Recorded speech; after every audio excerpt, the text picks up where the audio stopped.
Welcome, listeners. I am so pleased to have Karen here with us today. She is going to kind of start out by giving us her authentic story. It sounds like she's gone through a pretty gut-wrenching divorce and now is helping people through it. So we're going to kind of hear her story, and then we're going to get some tips on how to deal with such a painful process and kind of how to protect your kids from it. So we're going to get there, but welcome, Karen. Thank you for being here bright and early. Yes. Hi, Lisa. Thanks so much for having me. Yeah. Would you like to just start by sharing with the listeners what you've been through and how you got to where you are helping people through divorce now? Yeah. Thank you for asking.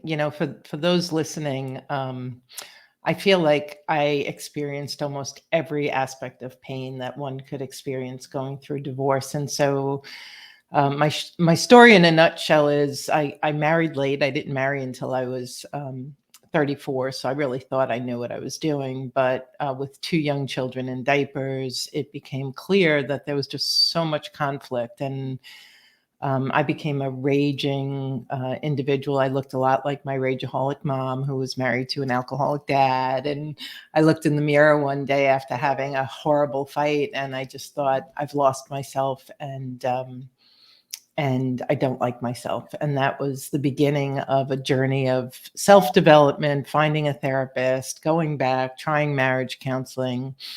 It was a couple of years before I actually pulled the trigger. I think that should I stay or should I go question is Yeah. just one of the most difficult questions, especially when there are children involved. And so when I finally landed on I should go, it began a 3.5 year tumultuous divorce. My children at that point, I think I sat them down, they were 4 and 6. Wow. And I told them because I knew what dad would do. So even though all the rules say tell them together if you know that the other parent is so unhealthy that the narrative to the children is going to hurt the children always come first. And so I took full ownership, and CPS, he called CPS on me twice. The courts, I believe, called CPS on us once.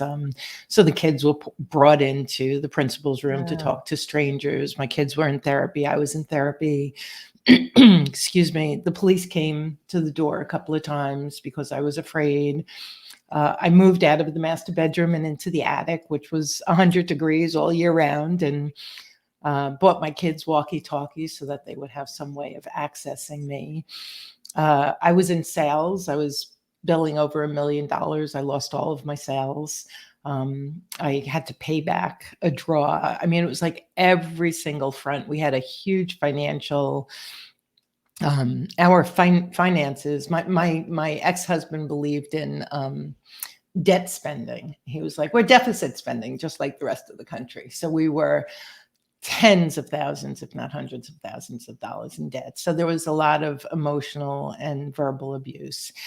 And having said all of that, 3.5 years later, when I emerged with a lot of support, I was a much better version of myself. I was a more confident mom. I found out what peace and serenity was, which I had no relationship with prior, and I felt like the process had such an unbelievably positive impact on me that I knew I had to do something more meaningful with my life than at the time I was selling commercial printing. And I was like, yeah, that's not it. And here I am. I got into life coaching, and as life coaching is helping people get from where they are to where they want to be. It's about supporting through transition, and divorce transition was what I was designed to support people with. And so I've been doing that for over a decade. Thank you for doing that. Thank you for taking something painful that you've Yeah. learned a lot from and making the world a better place. And whew, I got to tell you, that's a heavy story.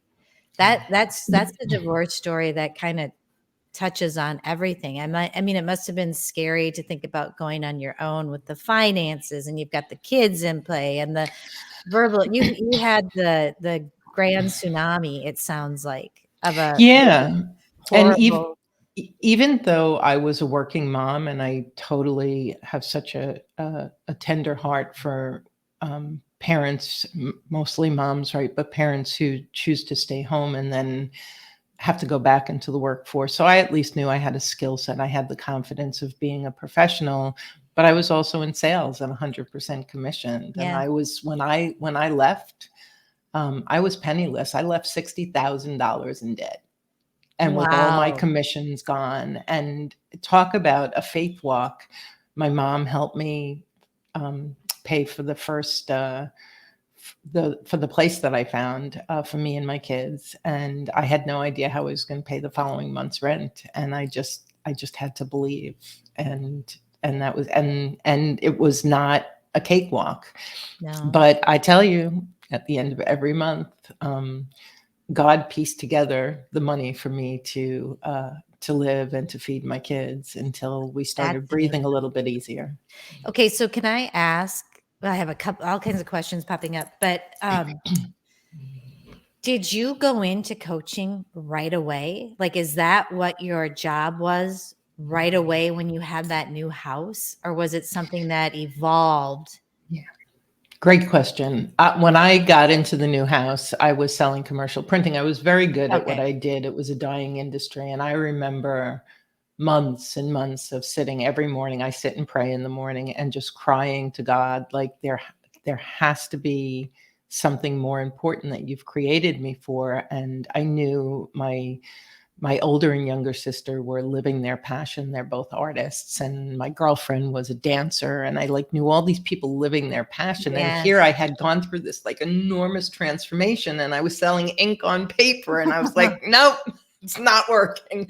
Like there has to be something more important. And when I found coaching, I had to go to my mom to ask her to just postpone some divorce debt I owed her so I could pay for tuition. And she got so mad at me, and she said, "So let me understand this. You're going to go to school.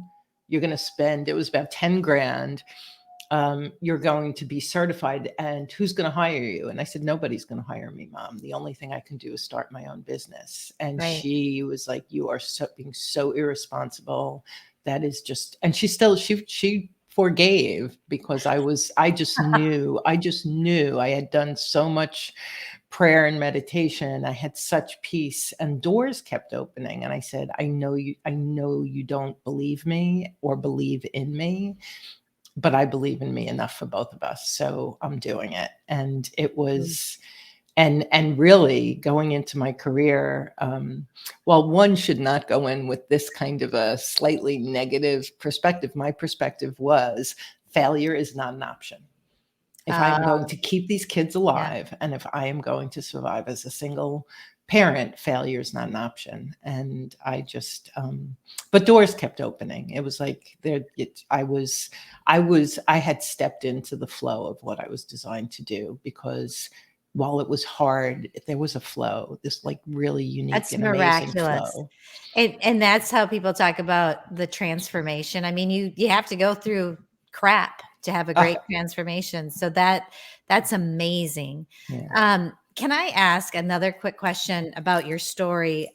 How long did you say it was before you could look? Because I have people that are going, I'm walking them through this, right. and it doesn't feel good. And it's No. not going to feel good while we're doing it. So, how long was it before you looked back and went, wow, this was such a gift?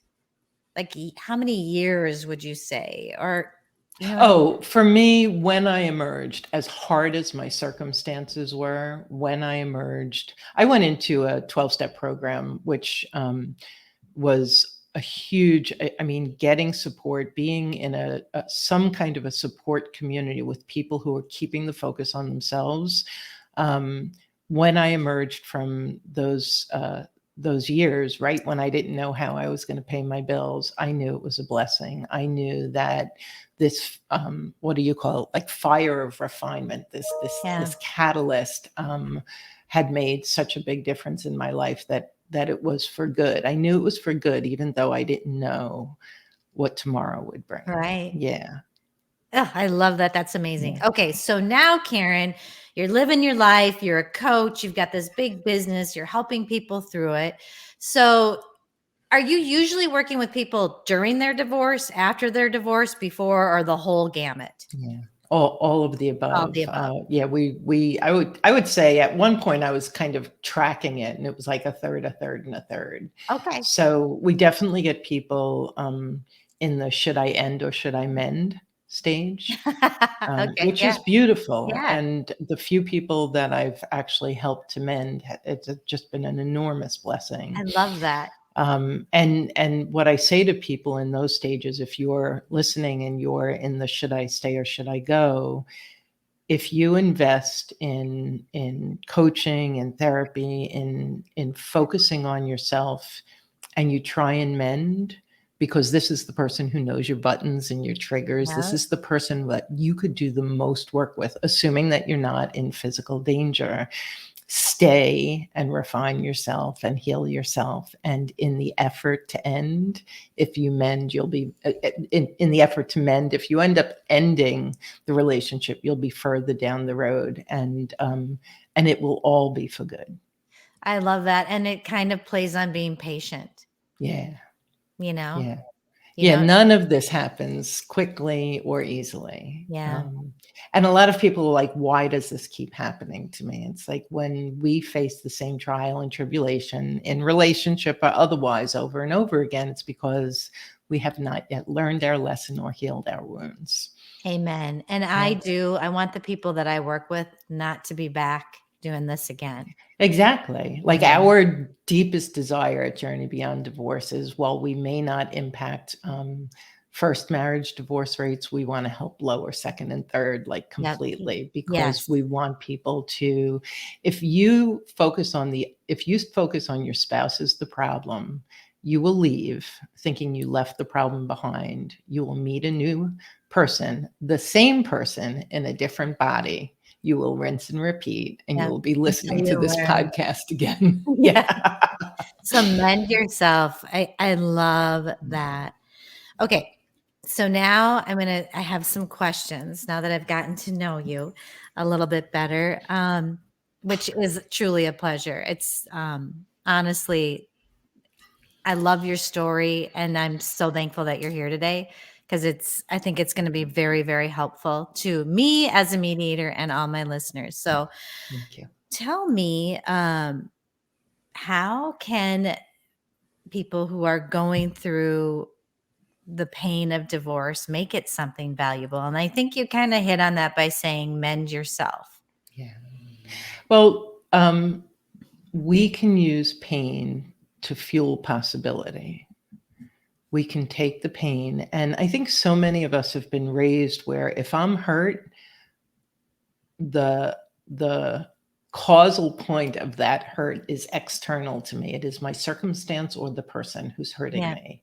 And that's the big lie.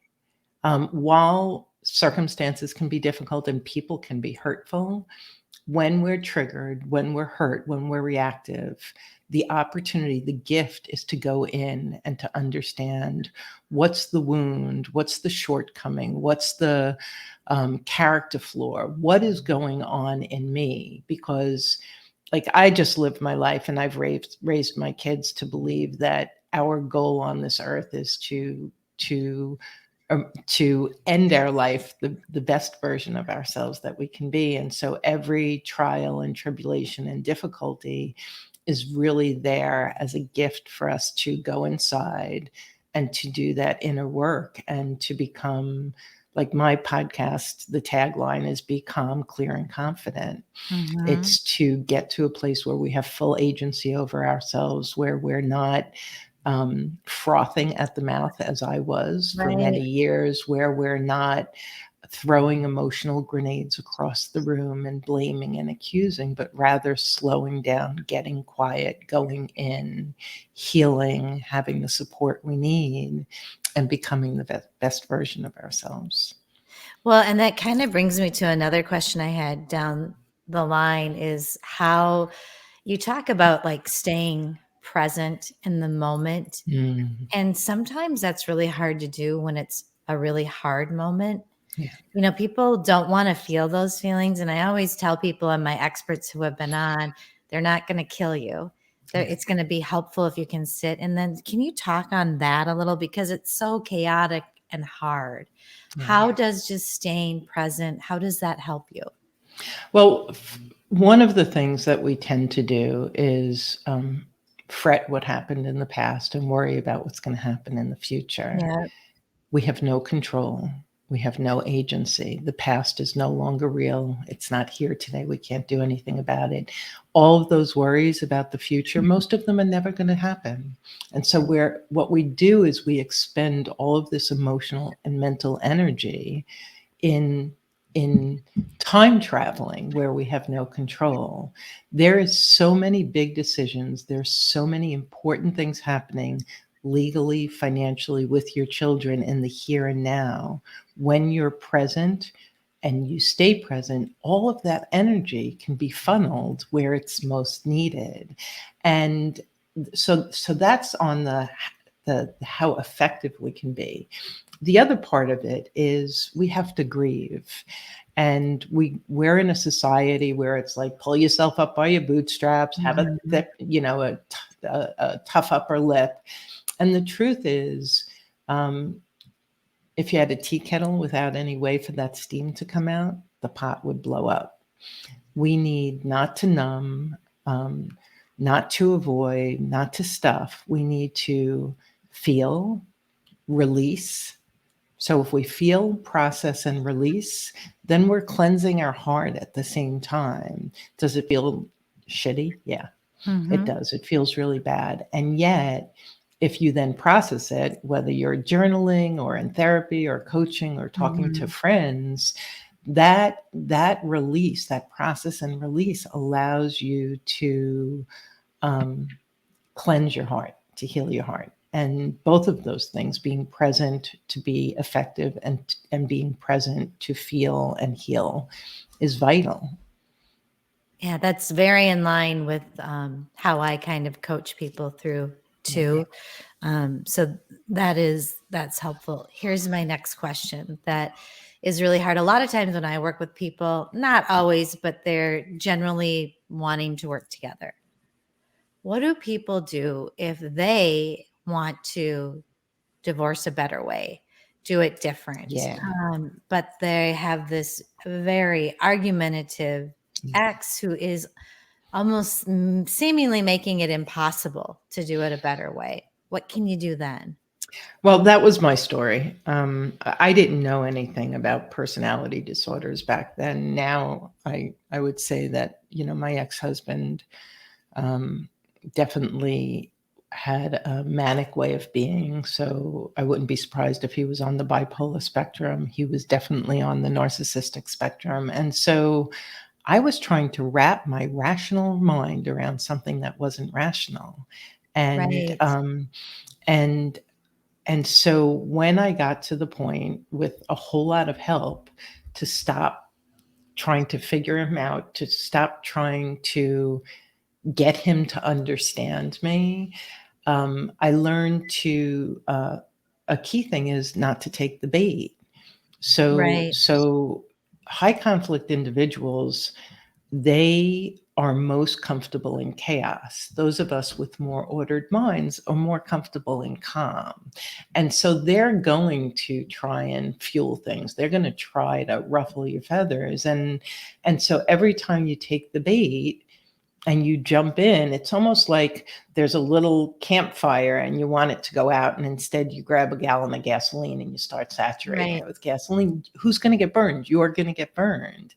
And so there are so many ways of sidestepping that. And so in 12-step program, one of the great slogans I love is, how important is it? And so I would always ask myself, well, how important is it? And if it's not that important, then I can say, I hear you. I have a lot of statements that don't say much, but it's a response. I hear you. We could agree to disagree on that. I'm sorry you feel that way. I have a different perspective. And then that's it. You don't have to explain. You don't have to. I think with high conflict personalities, they deflect, we defend. That's the dysfunctional dance of deflect and defend. And so when you may go to your spouse saying, I really want to talk about X. And they're like, well, if you didn't always, and before you know it, you're defending and now you're back in conflict.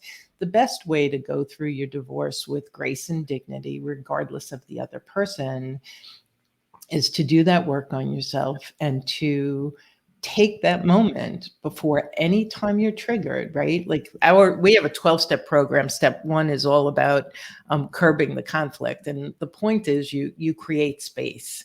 You create space, you count to 10, you count to 100, you go for a walk around the block, you hang up the phone and call back later. You get to a point where you're regulating your emotions. And so they can be all over the place and you can be steady. I used to say that when I was engaged with my ex-husband, I always felt like he was driving the roller coaster and I was hanging off the back chair with my feet flailing behind me. And then I did this work, and I found myself standing 2 feet solidly on the ground, watching the roller coaster, but not participating. It Right. was one of the most liberating experiences. So just to kind of be aware, take a moment and watch. Yeah. Be the Right. witness, Yes. pull yourself out of it. And that's why this work is so important, because can you sit down and write your triggers right now? Can you sit down, not what he or she does, but what are your buttons? What are the buttons that get pushed? Do you have an abandonment button? Do you have a disrespect button? Do you have a I'm never heard button? Like, what are the things that you have to work on? And you don't need the other person to work on them. They will push those buttons plenty. Mhm. But when you notice enough, you can say, I'm just going to step back just until I'm clear and calm. I'm reconnected with my rational brain, and then I can re-engage. Well, and I think what's so amazing about that is I bet for some people, if they do that, it could actually heal their marriage. I don't know for sure. I mean, depending on who this is, because it could just be a dance that you've kind of Absolutely. created. So if you can pull yourself back and just kind of watch that person and take care of yourself and heal yourself, sometimes the other person, I mean, is that true? That's just what I was thinking in my head. Or am I wrong? Lisa, one of my favorite books to recommend is Getting the Love You Want by Harville and Helen Hendricks, and that's Drix. And they are the founders of imago therapy. Most marriage counseling doesn't work. I think it has like a 80+% failure rate. Imago therapy really gets two people together and helps them with context. Can you see the wounded child in your spouse and why he or she Oh, acts in those ways that are so displeasing? Can you hold the space for them to heal? Can the two of you communicate in a safe space, which means nobody's cussing at each other, putting right. each other down, blaming and accusing? It's a conversation and a dialogue that's very healing, even if you're disagreeing. And so, for those of you who would love to mend your marriage, grab that book, keep the focus on yourself. And like I said, if it ends, 6 weeks, 6 months, six Right. years down the road, you will still be so far down your path and a Yes. better self. Yeah. Such good insight.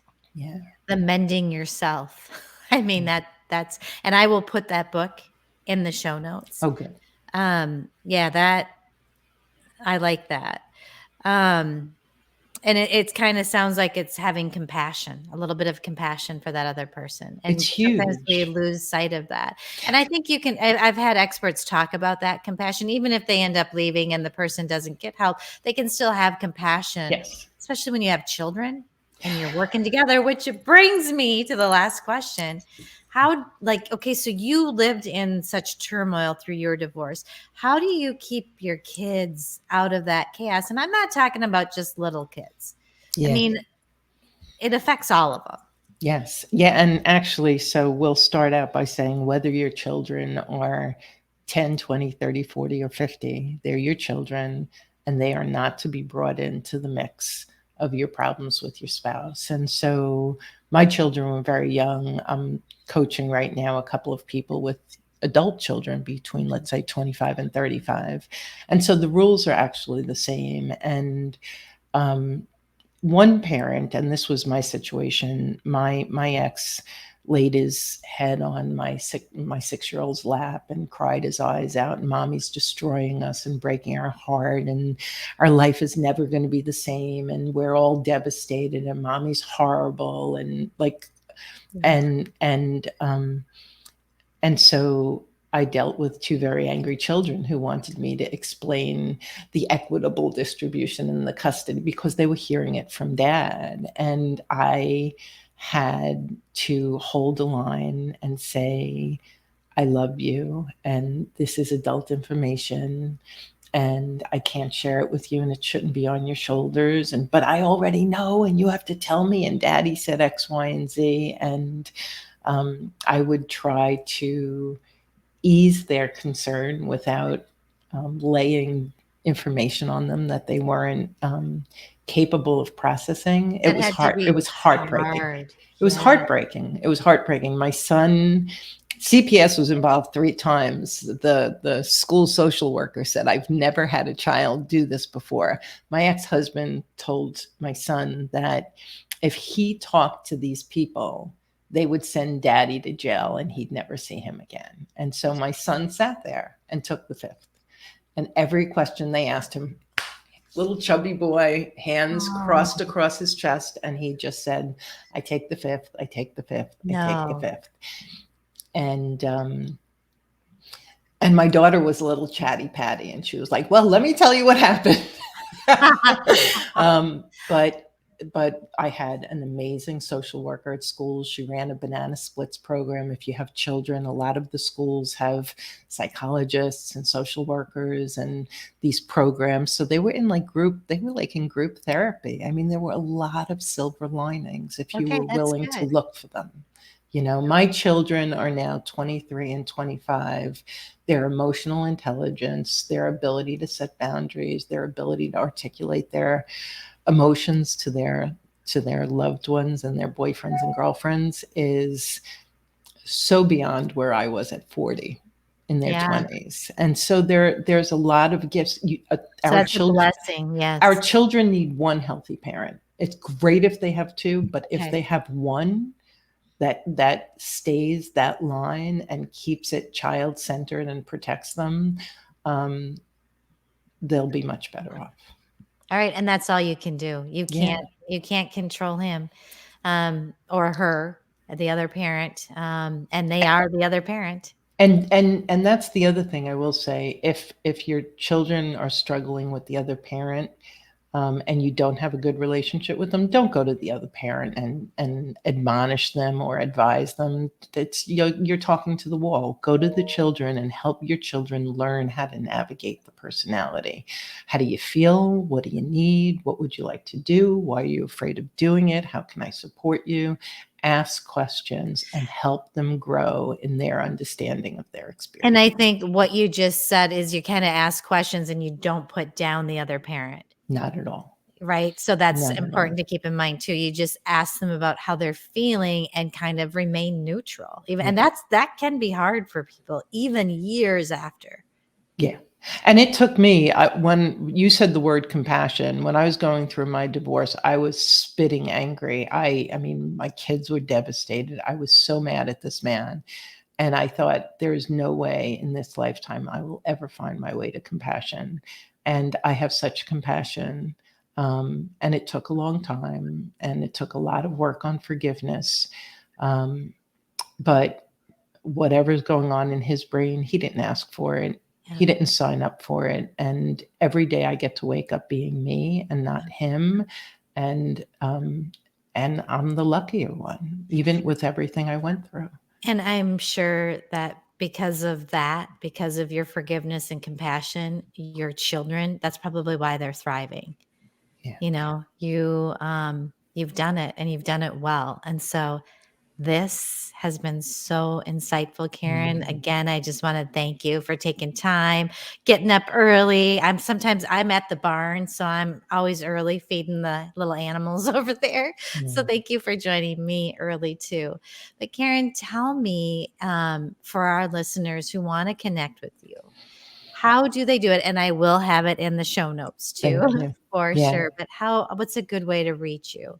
Yeah, so my company is Journey Beyond Divorce. There's 6 of us that coach. I've got a Journey Beyond Divorce podcast, I but I forgot to would, mention that podcast yeah, too. It's a good one. Everyone needs to listen. yeah, we've got a lot of series on everything. You'll find a ton of information there. But the thing that I'd like to offer, the free offer that I love to give, is our rapid relief call. And you get a free 1-hour coaching session on the house, no strings attached. You go to Awesome. rapidreliefcall.com and you book your best time. And I guarantee you'll walk away with a lot of value.